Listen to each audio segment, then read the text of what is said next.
မင်္ဂလာပါအခုဆိုရင်ဟာဝေးဖုန်းတွေမှာလော့ကျသွားလို့ရှိရင်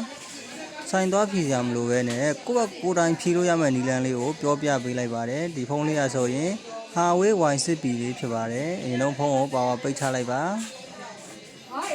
ပါဝါပိတ်ပါပါဝါပိတ်ပြီးရင်ပါဝါခလုံးနဲ့ volume up ကိုကြာလေးဖိနှိပ်ထားလိုက်ပါ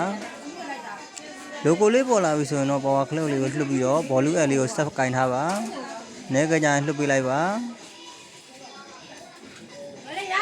ဒါဆိုဒီလိုလေးပေါ်လာပြီပေါ့ခုလိုလေးပေါ်လာပြီဆိုလို့ရှိရင်တော့yes လို့နှိပ်ပေးလိုက်ပါ yes yes လို့နှိပ်ပေးပါပြီးရင်အခုလိုသူက EMUI မုံမှာ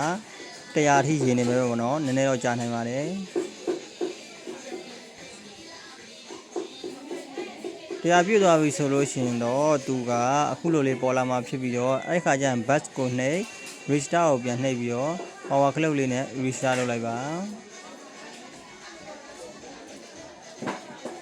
logo ပေါ်လာပြီးအခုလိုလေးပေါ်လာမှာပဲဖြစ်ပါတယ်အခုလိုလေးပေါ်လာပြီဆိုလို့ရှိရင်တော့ကျွန်တော်တို့ကအင်္ဂလိပ်ကိုရွေးပါအင်္ဂလိပ်မှာမှ United Kingdom ကိုထပ်ရွေးပါUnited Kingdom ရွေးပြီး next ကိုနှိပ်ပါကောက်လေးချစ်ပါ next ကိုနှိပ်ပါ skip နှိပ်ပါ